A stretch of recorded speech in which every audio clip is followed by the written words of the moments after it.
విశాఖకు ముఖ్యమంత్రి కార్యాలయం తరలింపునకు సంబంధించి మరో కొత్త అంశం తెరపైకి వచ్చింది.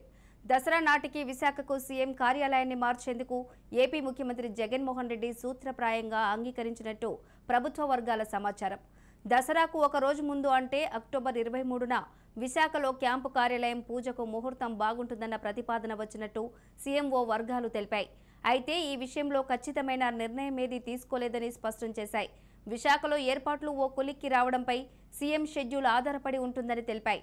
అక్టోబర్ మొదటి వారంలో ఈ విషయమై స్పష్టత వచ్చే అవకాశం ఉందని పేర్కొన్నాయి.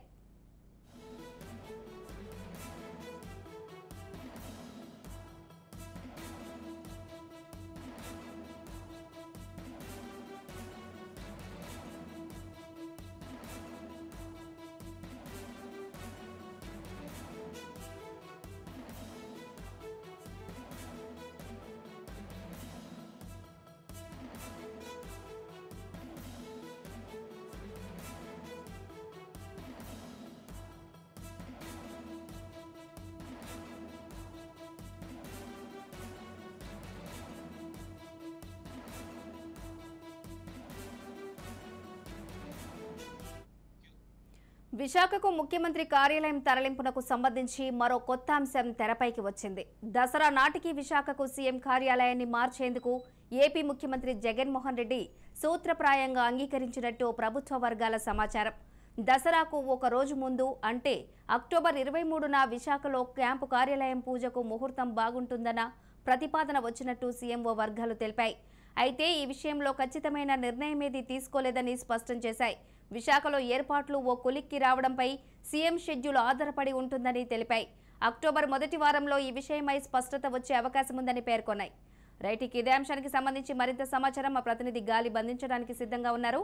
గాలిబ్, అంటే ఇటీవల జరిగిన క్యాబినెట్ సమావేశాల్లో కూడా వైజాగ్ క్యాంపు కార్యాలయం మార్పు అంశానికి సంబంధించి కూడా మంత్రులకు దృష్టికి ముఖ్యమంత్రి తీసుకెళ్లారు. వచ్చే విజయదశమి రోజు నుంచి కూడా తాను ముఖ్యమంత్రి కార్యాలయాన్ని అక్కడ తరలిస్తాను అనేది కూడా ఆయన స్పష్టం చేసిన పరిస్థితి కనబడుతుంది. ముందు నుంచి కూడా ఎగ్జిక్యూటివ్ క్యాపిటల్ గా విశాఖను, అట్లాగే లెజిస్లేటివ్ క్యాపిటల్ గా అమరావతి, జ్యుడిషియల్ క్యాపిటల్ గా కర్నూలును ప్రస్తుతం ఉన్న జగన్ ప్రభుత్వం ప్రకటించింది. అయితే ఎప్పటి నుంచో ముఖ్యమంత్రి సంబంధించి పరిపాలన పరంగా విశాఖ నుంచి కూడా కొనసాగిద్దామని అనుకున్నా సరే పూర్తి స్థాయిలో అక్కడ ఏర్పాట్లు జరగకపోతాం. దాంతో పాటు కొన్ని అడ్డంకులు వచ్చిన నేపథ్యంలో చివరాఖరికి ఏదైతుందో ప్రభుత్వం పాలనకు చివరేడాదిలో అన్న ఖచ్చితంగా విశాఖ నుంచే పాలన కొనసాగించాలి అనే నిర్ణయానికి ముఖ్యమంత్రి వచ్చారు. అందుకు సంబంధించి ఇప్పటికే అక్కడ ఏర్పాట్లు పూర్తయ్యాయి. ముఖ్యమంత్రి క్యాంపు కార్యాలయానికి సంబంధించి కూడా తుది మెరుగులు దిద్దుతున్నారని చెప్పుకోవచ్చు. నిర్మాణంలో భాగంగా ఇటీవల సిఎస్ జవహర్ రెడ్డితో పాటు అక్కడ స్థానికంగా ఉన్న వైవి సుబ్బారెడ్డి కూడా అధికారులతోని సమావేశం నిర్వహించారు. ముఖ్యమంత్రి విజయదశమి నాటికి ఖచ్చితంగా క్యాంపు కార్యాలయం ఇక్కడ నుంచి ప్రారంభిస్తామని కూడా చెప్పిన పరిస్థితి ఉంది. అంటే తొలుతగా ముఖ్యమంత్రి సీఎంఓ కార్యాలయం ఒకటే తొలగింపు, సీఎంఓ కార్యాలయం ఒకటే అక్కడికి మారున్నట్లుగా తెలుస్తుంది. ఇక్కడ అమరావతిలో కూడా కొనసాగిస్తారు. అంటే కొన్ని రోజులు ముఖ్యమంత్రి వైజాగ్ లో ఉంటారు, కొన్ని రోజులు విశాఖలో ఉంటారు అనేది కూడా ఇప్పటికే ప్రభుత్వ వర్గాల నుంచి కూడా స్పష్టత వచ్చింది. అయితే పూర్తి స్థాయిలో షెడ్యూల్ మాత్రం ఇప్పటి వరకు ఫైనల్ గా లేదు.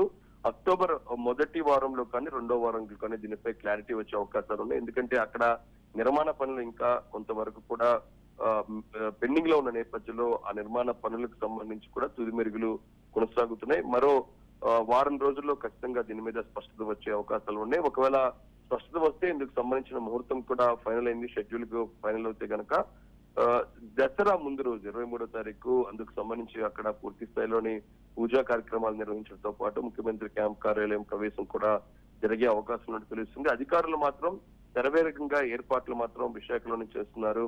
ఒకవేళ ముఖ్యమంత్రి కొన్ని రోజులు అక్కడ, కొన్ని రోజులు తాడేపల్లిలోని రెండు రోజులు ఉండే విధంగా ఏర్పాట్లు చేస్తున్నారు.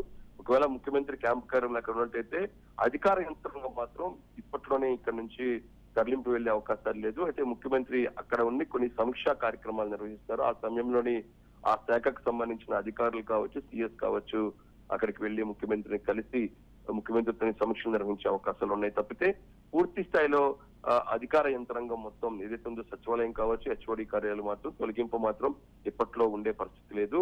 మామూలుగా ముఖ్యమంత్రి కార్యాలయం, సీఎంఓ అధికారులు మాత్రమే, సీఎంఓ కార్యాలయం మాత్రమే ఇక్కడ నుంచి అక్కడికి తరలింపోయే అవకాశాలు ఉన్నాయి. ఈ నేపథ్యంలో అక్కడ పూర్తి స్థాయిలో ఏర్పాట్లు జరుగుతున్నాయి. ఎప్పటికప్పుడు సీఎంఓ అధికారులు అక్కడ ఏర్పాట్లపై ఆరాధిస్తున్నారు. దాంతో పాటు సెక్యూరిటీ పరంగా పూర్తి స్థాయిలోని వైజాగ్ ఉన్న క్యాంపు కార్యాలయంలో ఏర్పాట్లు చేసినట్టు తెలుస్తుంది. అయితే ముఖ్యమంత్రి మొదటిసారి అంటే క్యాంపు కార్యాలయం తరలింపు జరిగిన వెంటనే ముఖ్యమంత్రి విశాఖ వచ్చే సమయంలోని ఘన స్వాగతం పలికేందుకు కూడా అధికార యంత్రాంగంతో పాటు వైసీపీ శ్రేణులు ఏర్పాట్లు చేసిన పరిస్థితి కనబడుతుంది. ఒక భారీ ర్యాలీతోని ఎయిర్పోర్ట్ నుంచి క్యాంపు కార్యాలయంలోకి వచ్చే విధంగా కూడా పూర్తి స్థాయి ఏర్పాట్లు చేశారు. ఇటీవల సిఎస్ కూడా విశాఖ పర్యటన నేపథ్యంలో ఇదే అంశానికి సంబంధించి కూడా అధికారులతోని ఏర్పాట్ల నిర్వహణపై కూడా సమీక్ష నిర్వహించిన పరిస్థితి ఉన్నాయి. ఓవరాల్ గా ముఖ్యమంత్రి కార్యాలయానికి సంబంధించి కొన్ని రోజుల నుంచి కూడా చాలా వరకు ఊహాగానాలు వస్తున్నాయి. జూన్ లో అన్నారు, సెప్టెంబర్ లో అన్నారు, చివరాఖరకు విజయదశమి నాటికి ఖచ్చితంగా వెళ్తాం అనేది కూడా ప్రభుత్వ వర్గాలు చెప్తున్న నేపథ్యంలోని మరో వారం రోజుల్లోని సీఎంఓ కార్యాలయంతో పాటు సీఎం జగన్మోహన్ రెడ్డి విశాఖ నుంచి పరిపాలన కొనసాగించే ఉందా లేదా అనే దానిపై కూడా స్పష్టత రానుంది. Right Ghalib, thank you.